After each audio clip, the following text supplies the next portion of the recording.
All right, welcome. Welcome to the TEDx Happy Hour. I'm Marie Incontrera, And I'm Elaine Bennett.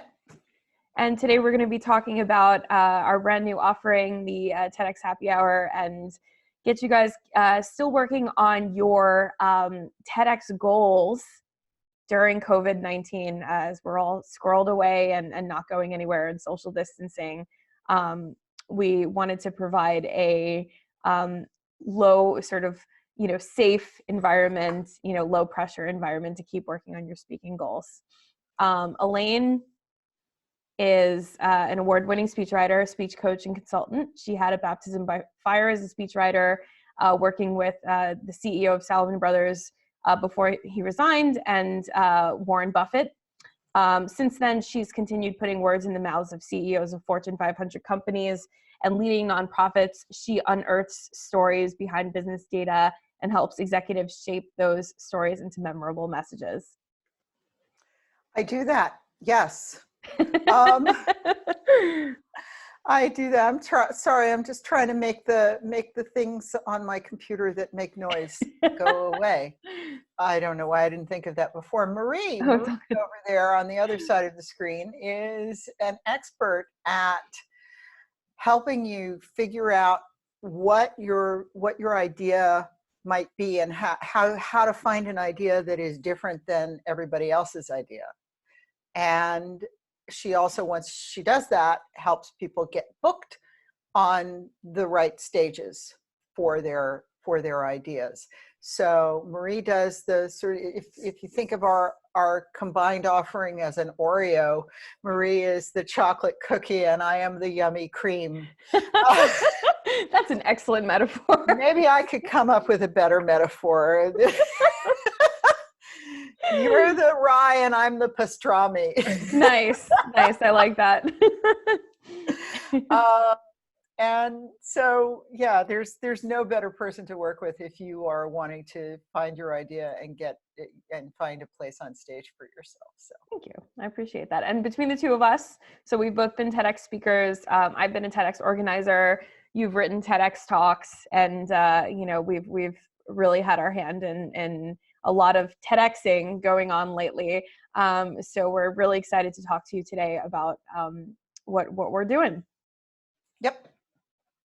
So awesome. So let's talk a little bit about where this idea came from and like what it is, I guess.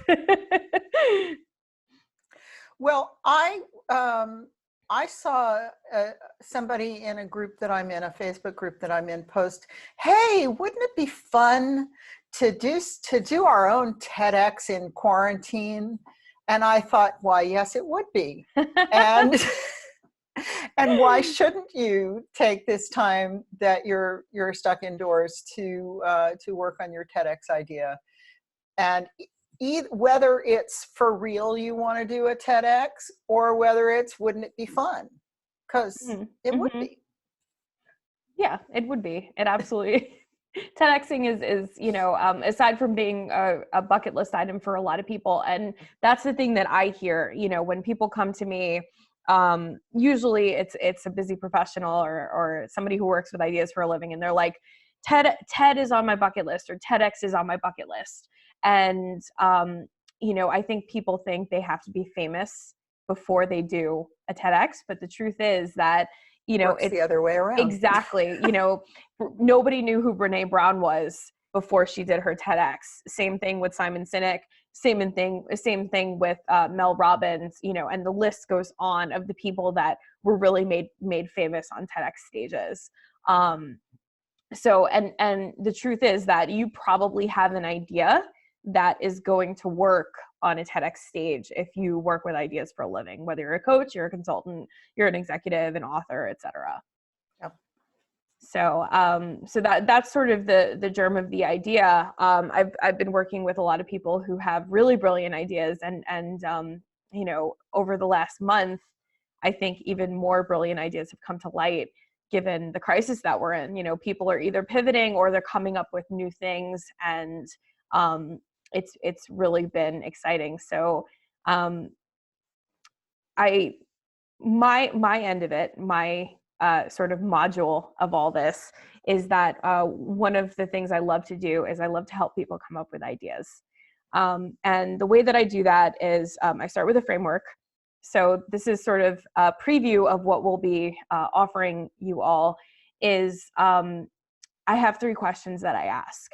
And this starts with everybody, whether you have a fleshed out idea or you have the germ of an idea and you want some help with it. So the first question is, what's the thing that if allowed, you would never shut up about? Okay, so whether that's, it could be your business, it could be, I don't know, running long distance marathons, it could be literally anything, right? Fostering pets. Exactly. Could be, I don't know, how to make your own socks or whatever the case is, right? The second question is, what do people pick your brain for? What are they always asking? Hey, can I pick your brain for a second? What is that thing? And that may or may not overlap, but it's good information because that's what people see you as an expert in. And then the third question is, what would you do for free? So if money were no object and time were, something that just kind of existed and you didn't have to worry about it, what would you do day in, day out and not worry about being paid for? So that's sort of the introduction to how to find your idea. That is such an amazing question. And I think I'm going to ask it to myself later today because it's also a great way to find some joy in quarantine. Yeah. What is it that I really, really love and that I would do without being paid for? And how can I incorporate more of that into my life? Absolutely. Yeah. And sometimes like unexpected things come up, right? There might be a link, or you might give your TED Talk on the thing that brings you joy as opposed to what you thought you would give your TED Talk on. So that's why I ask those questions. Like no matter what, that's what I start with. Right. But do people ever wonder, if I give a TED Talk about what brings me joy, how will that boost my professional standing? Well, it depends, like for instance, I gave one of my TED Talks on exercise, right? And I was able to find a link between exercise and earning potential. So I was able to use something that brought me joy and link it to my business. Now, not everybody can do that, but it's very possible to be able to find a link there. So that's part of the process, right? If an unexpected idea comes up. Yeah, and I think also just anytime you can get people to see you standing on stage saying intelligent, engaging things, it makes them more likely to want to get to know you, work with you. Right, exactly. Know, like and trust you. Exactly. Yeah. And TEDx is one of those social proof things, right? Like you do it and your video doesn't even have to be out for people to start associating you with that brand. And I always say this and I hesitate to say this to a fellow writer, but I'm going to say it anyway, that people are more likely to watch your TED Talk than read your book. Yeah, no, it's true. That's true. I mean, I heard somewhere that the average book sells 400 copies. And, your TED Talk can get 400 views in, a very short amount of time. So yeah, absolutely. It's a less time commitment than reading a book, and it's a lot less money commitment for the reader or the people to watch the TED Talk. Yeah. And you have a really interesting statistic about TED Talks and Harvard. Oh yeah. Yep. So more people go to Harvard every year than give a TED Talk or a TEDx talk. So, I hear it a lot. People are like, oh, there are so many TEDx events. Is this really still a legitimate thing? Is it still is it still worth it to do it? Right. Because TED has been around for 30 years, right? And it used to be this very, very exclusive thing. You only there was one TED stage every year. Now that's not the case. There are independently organized events. There are of all shapes and sizes.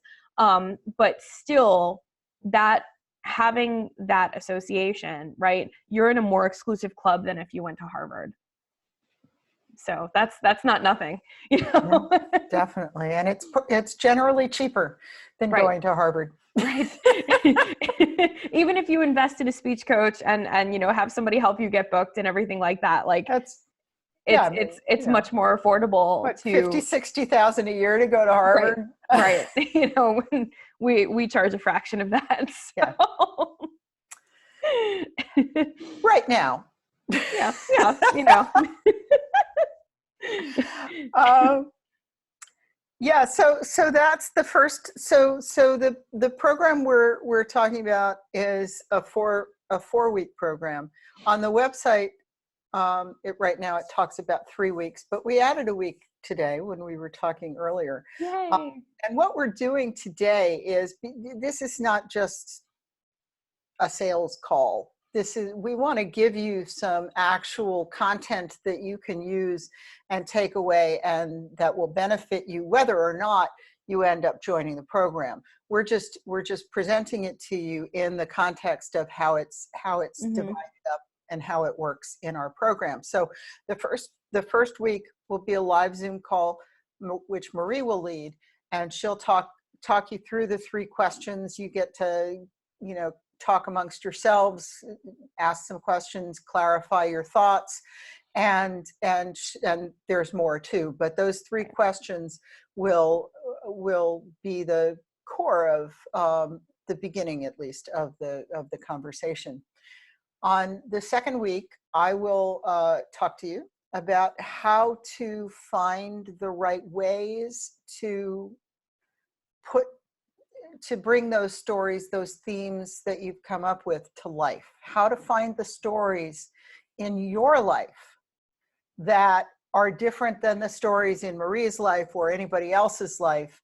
You know, even if it's not, I mean, Marie will help you create a theme that is not the kind of theme that everybody else will talk about. Like, you know, people come to you and say, well, I want to talk about motivation.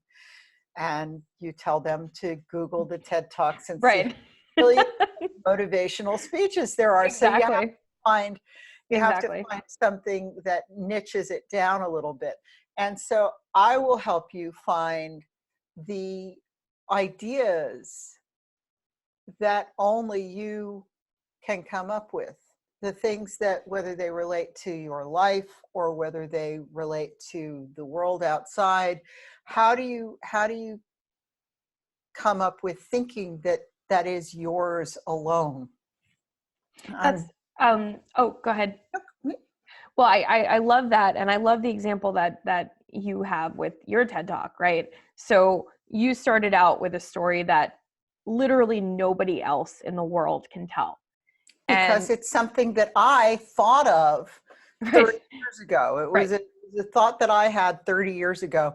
And because it was a thought that originated with me, it's an original thought. Yeah. And if I were to, you know, give a talk on the same topic, right? For some reason, if I wanted to give a talk on language, and changing the paradigm and changing our language, right? If I wanted to give the same talk on that, I could not actually give the same talk, because I did not experience that. And that's part of what makes a great TED Talk, is that, you know, you have a story in it, you have something that is only you, right? Yeah. I mean, for a while there, every TED Talk you looked at started with something like a baseball, a teacup, a telephone. What do these 3 things, you know, and that has almost become a cliche, I think. But I mean, that's, you know, so then you tell the story of why a baseball is important to me, and why a teacup is important to me, and, you know, how the telephone saved my life one day. I don't know. But you know, if the key to anything you do, and here's the content that you can use wherever you are, whatever you do, whether you do a TED Talk, whether you work with us or not, find something that only you can talk about. Find a way of talking about it that only you can talk about it. So I was working with somebody yesterday, and she's like, I want to talk about management of different kinds of people. And I was like, okay, so what's the story? Anybody can talk about management, and maybe there are ways that management has changed in the last 3 to 5 years. But what are your experiences? Exactly. What are your experiences with the people you've managed or people you've seen manage? You go down to the smallest possible iteration of the idea, and then you can expand outward. But if you start with something that is only yours, then you've got a unique idea. I love that. And that's the kind of technique that you can use, if you do have some, like, I know we were kind of like joking about it, but if you do have a motivation idea, if that really and truly is your big idea, one of the ways to find what makes your idea unique from everybody else is to look for that story. Yeah. Right. So what you're offering here is really valuable, because to be able to tell a great story is the heart of any talk. Yep. And so I have a thing that I've trademarked called Story Safari, and I will, it's like, what do you do on a safari? You go around, you take pictures. Hopefully, you're just taking pictures of different animals and unusual things that you see. So you learn to do that as a writer by walking around with a notepad or using the notes app on your phone and making notes of the unusual things that you see, and then you can find meaning in them later. Yeah. You're not always going to say, oh, I saw squirrels running around chasing each other on a tree trunk. What is how does that define the rat race? Or you can come up with a bunch of different ways to use that story if you want the squirrel rat race. But anyway, so we'll look at Story Safari. We'll look at finding ideas that are uniquely yours, and that is going to be week 2 of the program. And then week 3, which is brand new, we'll do a live Q&A. Because what we're driving towards in week 4 of the program is everybody who wants to will put together a 5-minute TED Talk. So not even a TED Talk, you'll do your 5-minute live on the Zoom call with people. And if you want feedback on it, we will give you Marie and I will give you feedback. If you want the whole class's feedback, we can do that too. And so in week 3, we'll give you a week off to work on your but in the meantime, we'll spend an hour with you answering any questions that you have or talking through some challenges that you may be having. And then week 4 and 5, depending on how many people we have in the program, it's not going to be huge, but make sure that everybody. Or maybe it will, who knows? Well, yeah. I think that at a certain point when you're doing one-on-one work with people, yeah. You don't want to have hundreds of people, but 50 people would be, well, we'll talk about that anyway.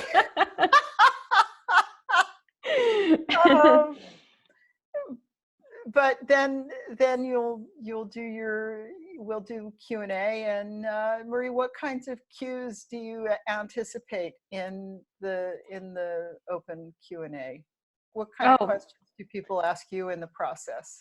That's an excellent question. So a lot of what I get is this sort of thing understandable the first time that you hear it? So one of the big differences between being a great writer and being a great speaker is that when you say something for the first time, people understand it, right? Yeah. So that's very important, and that's something that I get a lot, is like, how is this understandable? Is this packageable? Is it, even, is it snappy? Like, your idea worth spreading? Is that, a one sentence thing that's going to grab the listener? Right. So what do you hear? Think of the tagline on a movie poster. Yeah, exactly. That you want to be able to, or an elevator speech for it's the elevator speech for your speech. It's like, what's the one thing you can say in 30 seconds? Yeah. Writing for the ear is very different than writing for the eye. And so, if you're reading something and it's complex, or the syntax is complex, you can reread that sentence as much as you want until you understand it. But when you're sitting in an audience, if you don't understand it the first time, then you're going to lose the thread of what the speaker's saying. Right. Start planning your grocery list or whatever. And you never, ever, ever, this is the big thing I tell all of my speaking clients, is you never want to give the audience permission to stop listening to you. Yeah, because the truth is that once they do, as the speaker, you're probably going to feel that, you're going to feel the heads go down. The energy's going to go down. Exactly. And it's really, really hard to get that back. Once it's gone, it's the kind of thing that, you want to make sure you maintain it. What are the questions you get when you're working with clients on this? Well, let's see. It's sort of the same thing that you said. I think that you want to, is this too personal? And right, and you don't want it to be, you want it to be personal, but you don't want it to be too personal, because that's going to take the audience somewhere else. You start with a story about how your aunt passed away, and now everybody's thinking of their dearly departed aunts. And Brian Stevenson does a great TED Talk. I think it was his first TED Talk. And Brian Stevenson is a lawyer who works with incarcerated people and wrongly incarcerated people to get them out of prison. And his first TED Talk, now it's a serious subject, right? But he starts with a story about his grandmother that is heartwarming and funny. Yeah. And, the topic of people in prison who shouldn't be there is not a knee-slapping funny subject. But by starting with a little bit of humor and giving you a window into who he is and how his values formed, you're right there with him. And then he can take you to the darker material that he deals with. I mean, he never gets really too dark, but so you want to be honest. Oh, absolutely. Right. And you want to, but if you don't feel comfortable revealing something, then don't. Right. And I would go further and say that, if there's a point that you want to make and you have trouble saying it, find another way to say it. Right. Yeah. Because if you can't say it in the comfort of your own home, then you're not going to get it out on stage. And that's just going to kind of ruin things, Yep. And I want to point out, we both have a background in theater and performance. And a big thing to think about, a lot of us are talking about very, very serious things, whether they're, innovations that we're making or about our business, or, maybe we might have a really heartbreaking story or something like that, but you do want to think of your TED Talk as a performance.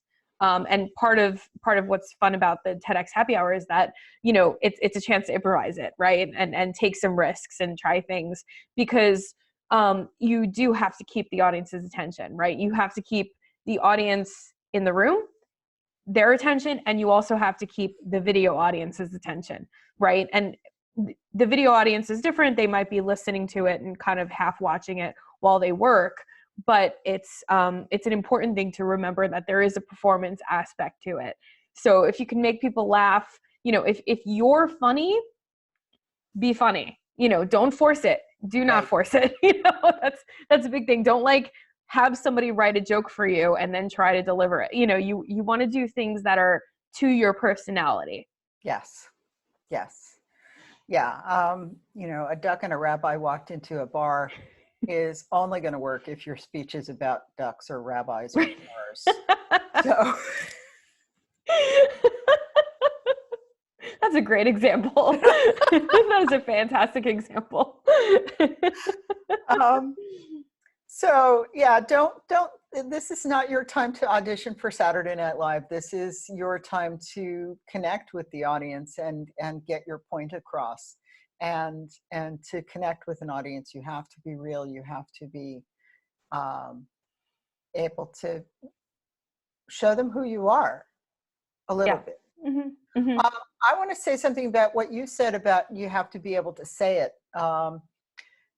That's a really good advertisement for why you want to finish your speech long before you deliver it. Yeah. Yes. So the best corporate clients I've written for, the very best speaker I have written for, wanted his material locked 2 weeks before the event. And he would sit in the back of the car while he was being driven hither and yon, and he would work on his speech. And that's the kind of commitment, that's only the beginning of the kind of commitment you need if you're going to stay on a TEDx stage. So Marie, how long in advance did you begin rehearsing your first TED? Well, my first one, I actually took a class in speech delivery, and so I was working on it for like 8 weeks, and I would and I knew this technique from when I was working as a musician.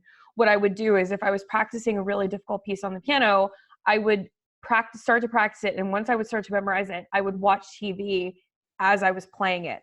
This way I would know that I was half distracted, right? So that's the marker for me. If you can deliver that speech while you're standing on one leg, or somebody is talking really loudly next to you, or the TV's on, or whatever the case is, that's when you know that you really know the speech. Like my marker is, don't practice until you get it right. Practice until you can't get it wrong.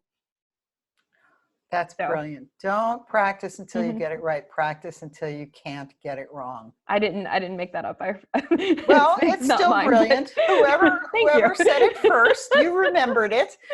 That's the other thing. Seriously, about remembering things that people say. Mm-hmm. How do you? I'm sorry, the squirrels are back.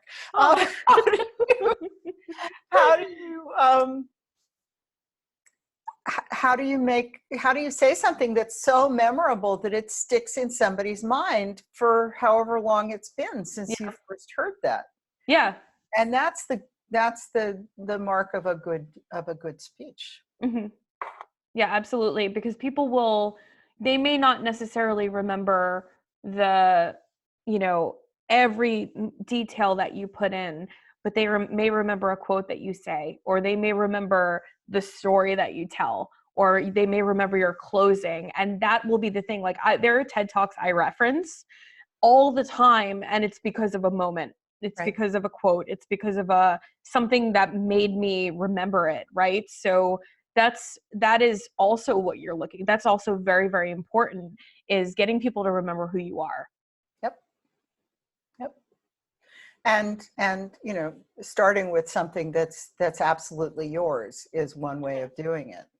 Another way of doing it is to have a word or a phrase that repeats throughout your TED Talk. I did that, and I accompanied it with a hand gesture, which won't mean anything to you out of context. But, I do expect that for the next some passage of time, if I ever meet people in person again, some of them will say, yes, thus Cindy Young. Thank you very much. Cindy Young put it in. So she's watched your TED Talk. Yes.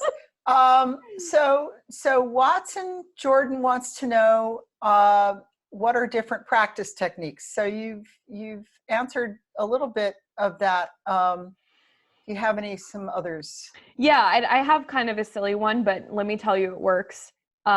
So it's boring to practice. It's very boring. Performers lead very, very boring lives because they're just sitting in their studio practicing. Same thing with people who, you know, deliver keynotes and things like that.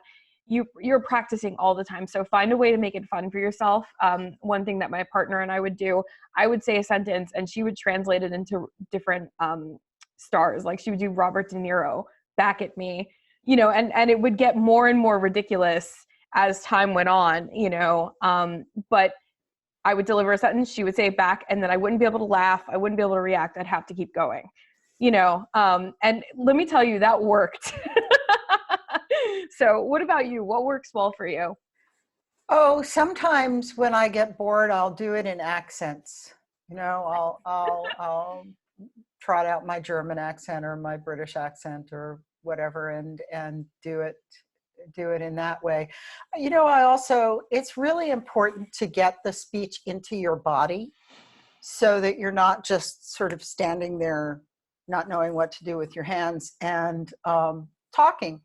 So I will, you know, walk around the house swinging my arms, or I'll take the dog for a walk, or I'll do the dishes while doing my speech. It helps that I don't live in New York. Well, I suppose if I were walking around the streets of New York reciting a speech, nobody would even pay. Yeah, you would be fine.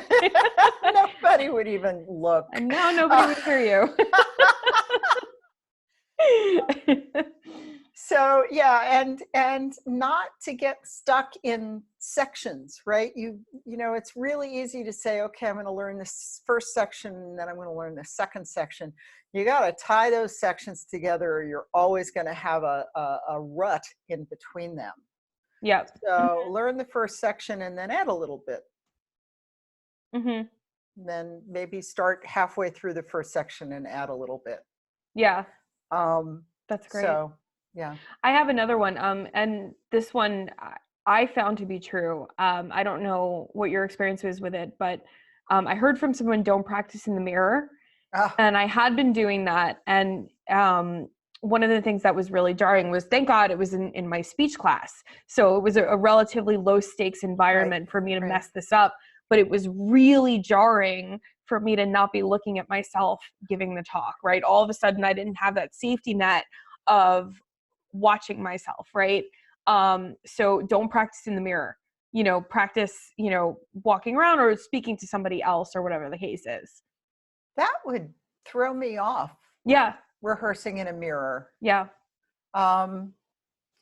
Yeah. Huh. You remind me of, I used to be a singer. Maybe I still am. I don't know. Anyway, a friend of mine was looking at a reel that I had put together, and at one point I sang a sad song, and maybe my eyebrow lifted or something, and she's like, "Did you practice that in front of a mirror?" Like, no, Nope. I just experienced the feeling, and that's what happened to my face.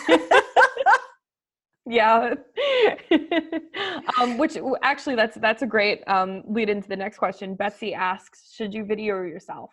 Which I actually think is Yes. a really good idea.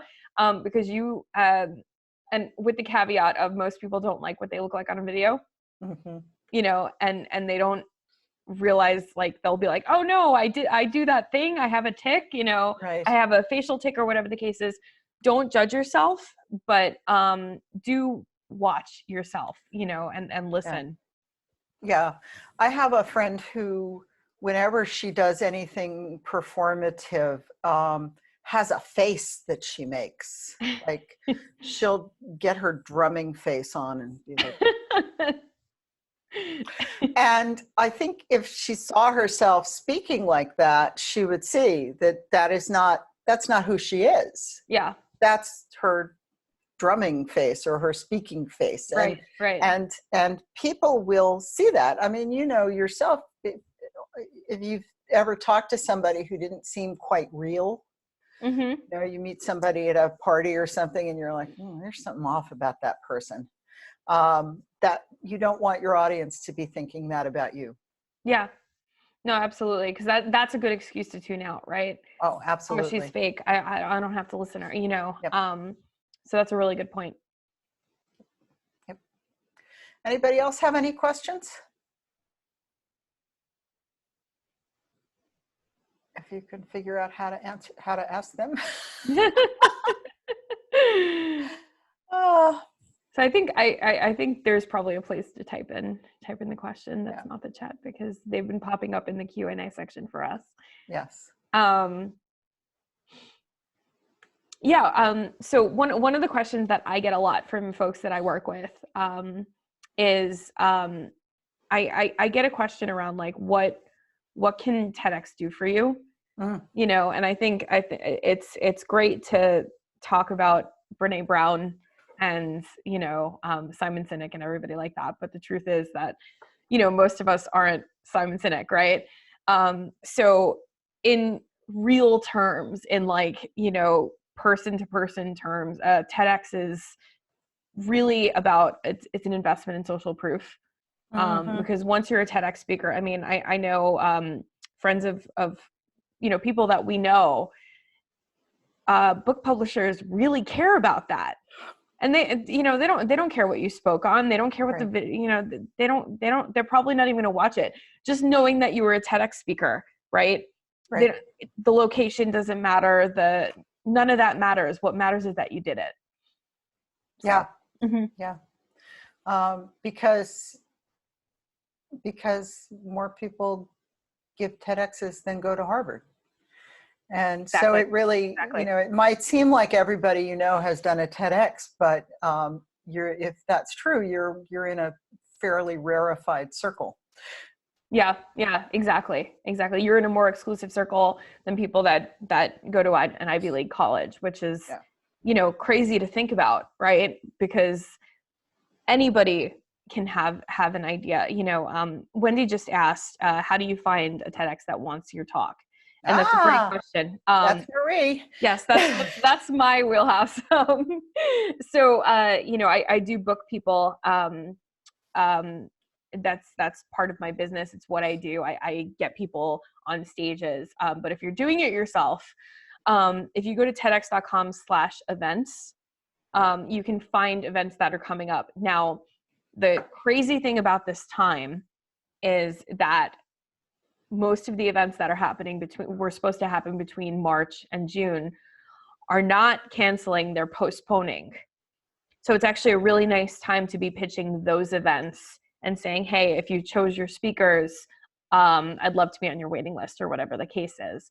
TEDx organizers are allowed to have any process that they want in order, in terms of, you know, considering speakers. So for some of them, it's as easy as writing them an email. And for some speakers, it's as complex as, you know, a Google form that you have to fill out. So I will cover some of the tenets in the class of, you know, how to prepare your applications and everything like that. That's something that I can cover in my module as well, because I know you guys will have questions about that. So Betsy wants to know, she's more concerned about, or interested in, how to get started. Do you mean, Betsy, how to get started writing or coming up with the idea? That's Marie's bailiwick. Or how to get started writing it, which is mine. You have the idea. Okay. Mm-hmm. So now what is, well, you know, it's not a bad idea to verify the idea, run it by an expert to make sure that it's really a unique enough idea. But then just, you know, start writing, or look for TEDx events that maybe have announced their themes, that the themes would fit with what your idea is. But in any case, it's a great opportunity to start writing if you've got your idea. And if it changes once you get booked at a TEDx conference, then you know, at least you will have had a start, and it won't be the first TEDx you've written or the first draft of your TEDx. Right. Yeah. And you know, the other thing is that there are certain materials that you'll prepare. in order to pitch your idea to different TEDx's. So, I have all my clients do a blurb and a 90-second video to talk about their idea. And most TEDx organizers want to see a video because they want to see, how you're going to talk about this particular idea. Right. So that's another thing. Whatever the TEDx organizer wants, submit that. Don't, if they ask for a 1-minute video, don't submit your 45-minute webinar. Please don't do that. And if they say their TEDx is for women, don't please be a woman if you apply. I did have a gentleman, I'm calling him that kindly, who applied several times to my TEDx. It was always at like 4 a.m, and he would Facebook message me, LinkedIn message me, and email me. And he said, I am not a woman, but I'm passionate about women's issues. I'm a father of four girls and 4 blended cats or something. There was like some weird way that he put it. And the word blended was in there. So yes, stick to the parameters. Don't tell the organizer that you're not follow the rules, right? Because that will get you put right in the no pile. They won't even think about it. Yeah. So Betsy wants to know, how long is a TEDx talk? It can vary. I mean, I think most people want it to be under 15 minutes. Yeah, what I'm seeing is like 12 is the new 18. But the actual like thing is 18 minutes or less. So right. But there have been some very successful TED Talks that are there are some very successful TED Talks that have been like 5 minutes or 10.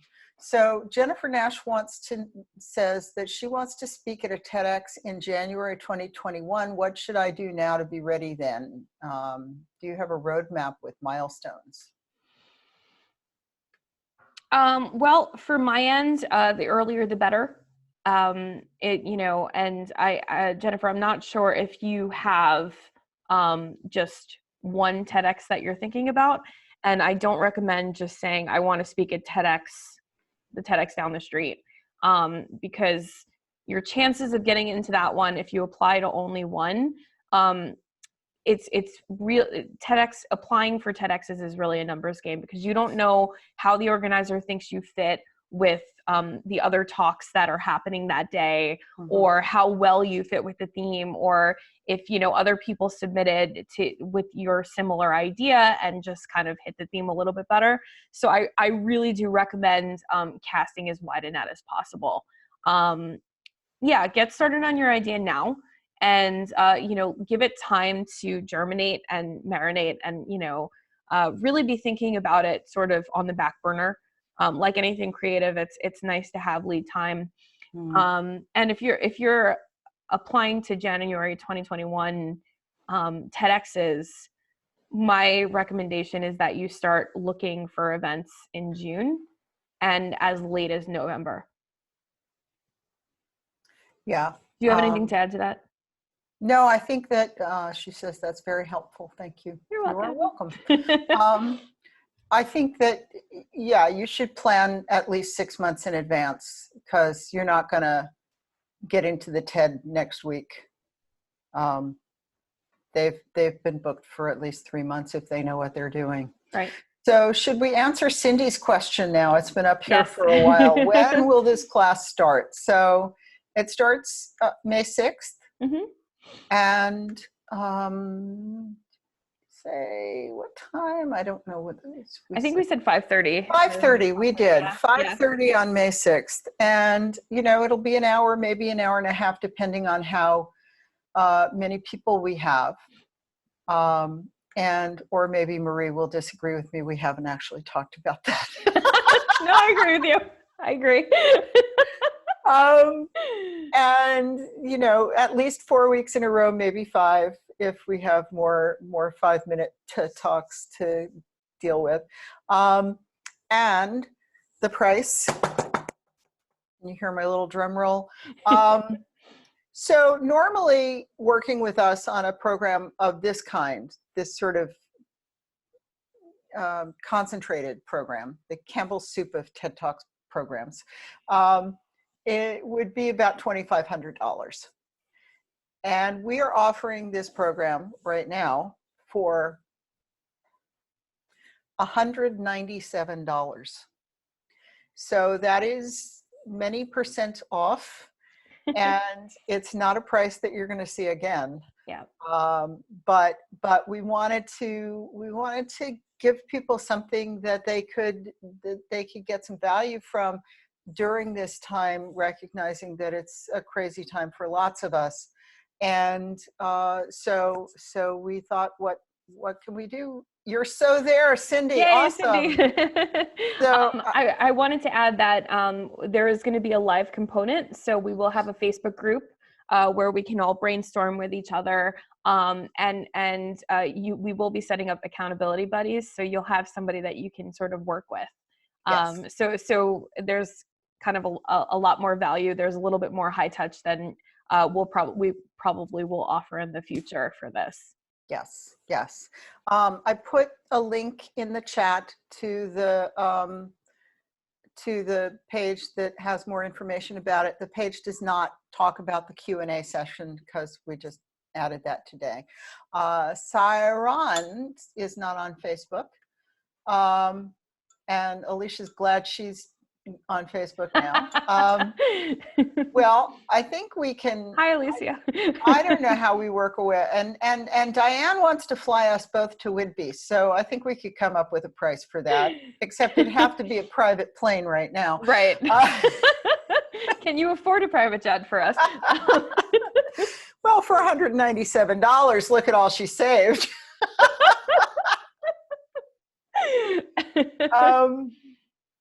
Yeah, so I'm sorry.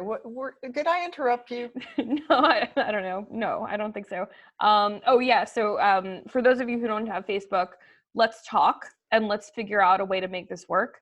We can, if a number of you don't have Facebook for whatever reason, we can also do a LinkedIn group. We have some options here. So let's figure that out.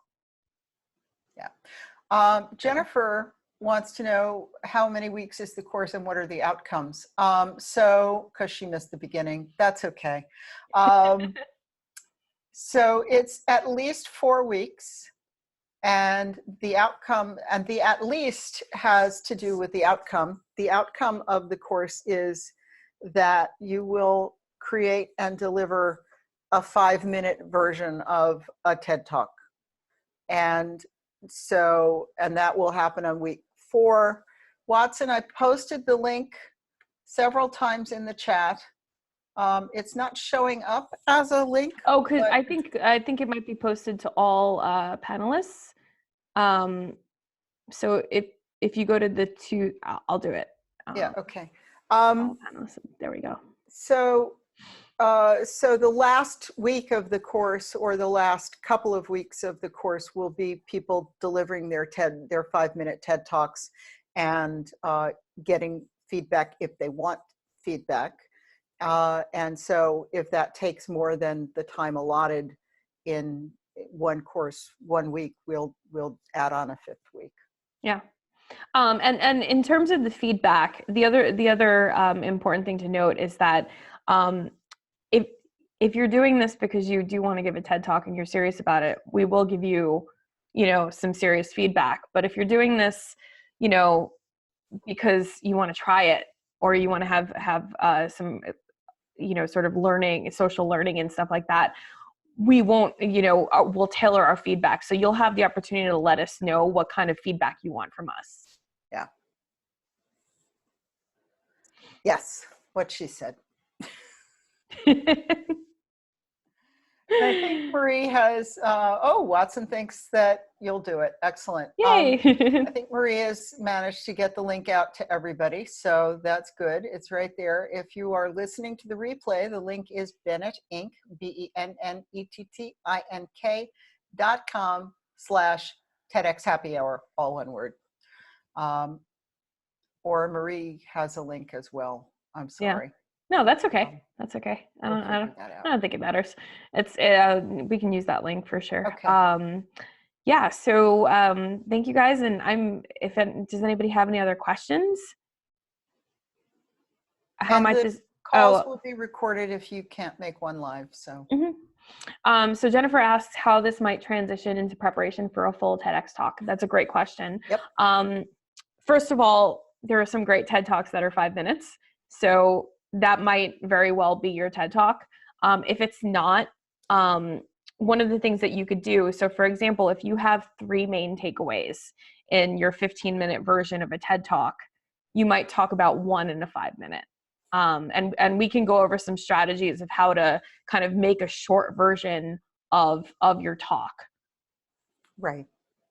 And, if it stretches to 6 minutes or 7 minutes, I don't think we'll get the hook for you. So, but, if you can state your idea concisely, then you are way ahead of most people in the world. Yeah. And so, and that's a skill that you can use in whatever you do on the TEDx stage or off the TEDx stage, to be able to state your thesis concisely and grab people's attention to it. Agreed. is a really valuable skill. Betsy wants to know about TED versus TEDx. Sure. So TED is TED proper, right? That's TED main stage. TEDx are independently organized TED style events. And TED is pretty specific about what's compliant under the TED mission. So, basically when an organizer wants to create a TEDx talk, a TEDx event, they have to apply, they have to stick to certain stipulations, they have to, ensure that their videos are going to look a certain way, that there's going to be the TEDx branding.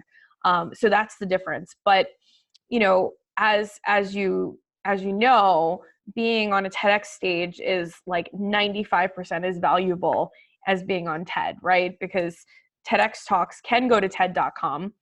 They can get picked up by TED. A TEDx speaker can then get invited to speak on the TED main stage. So there's a lot of value in sticking with TEDx and using that to sort of level up your expertise in your platform. Right. It's like if you started singing or playing an instrument and your only goal was to play at Carnegie Hall. Yeah, exactly. I know you have, Marie, but for most of us, there. that's a stretch goal, right? Right. Start there. So so you want to start where you can, and being in front of the words TEDx gives you some credibility. And TED is picking up speeches. I mean, especially I think now that there are so few live events happening. I mean, my speech my TEDx talk got picked up by Big TED. Yeah. They have somebody else's face on the frozen screen that you click on, but oh yeah, because it's one of your slides, right? Some slides with people's pictures, and they put this woman's picture, and I was like, no, me. Yeah, they do that. And it's funny, and that's like one of the things that the organizers have no control over, is like what TED picks as the thumbnail. So it's one of those things, for some reason. But hey, you're on TED. You know what I mean? That's it. No. All right. Well, we're close to the top of the hour. Anybody else have? So my goal for you in this program, not you, Marie, but well, you too, is to have some fun. I mean, we think of TED as a very important business goal. Wanting to speak on the TEDx stage is a serious business goal, but that doesn't mean you can't have fun doing it.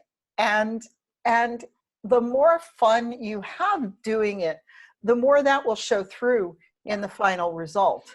And so I'm really glad that we're doing this to create a safe space for you to experiment and get that goal going and also give you skills that you can use wherever you are, whatever you do. Agreed. So our one guarantee is that you'll have some fun with us and write a 5-minute TED Talk. But also that this is not the part of the business that's supposed to be scary. It's not supposed to be. It is supposed to be scary, but once you get to the stage. But here's an opportunity for you to practice, for you to network and just kind of learn to associate some fun with what you're doing. Yeah, absolutely. So if you have any more questions, you can, okay, so Betsy found out about this from a Facebook post, I guess, an hour ago. So thank you for joining us so quickly. There's more information about the program on the website page. And if you have any other questions, contact one or both of us. We're happy to talk to you. The program starts on May 6th. And, we do think it's going to be pretty popular, especially at this price. So book your place. And thank you, Marie's email. Okay. Yes. Oh, I can put that in the, okay. So here's my email. My website is incontrera.com.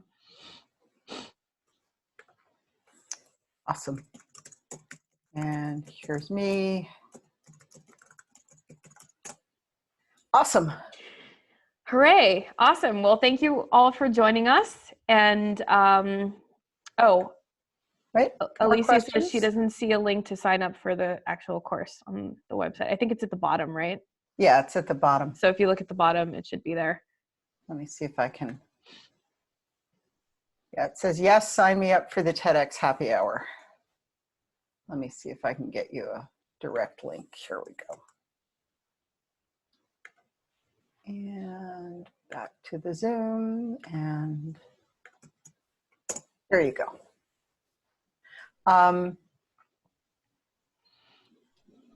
Okay. Oh, wait, is there another? Open, I'm looking in the wrong place. Okay.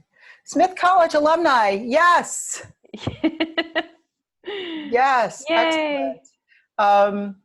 My Facebook page is Bennett Inc. Wendy Dean is also Bennett Inc. On Facebook. I don't have a URL for it. And I think mine is Incontrera Consulting, but and we'll be creating the group and be inviting everybody to the group. So yeah, and Alicia, there is a link for the webinar as well on that page, but which I'll be removing now, but the sign up link is right above it, and I posted it in the chat. Awesome, go Smith! Yay! Other colleges are fine too, and even if you haven't gone to a college, that's also fine. Go Brooklyn College! Yeah, go Brooklyn College. Brooklyn is my ancestral homeland. Did I ever tell you that? No. No, my father grew up in Flatbush, and okay. We will have another conversation about Brooklyn. But thank you all for joining us, and have a wonderful rest of your day. Stay safe. Bye.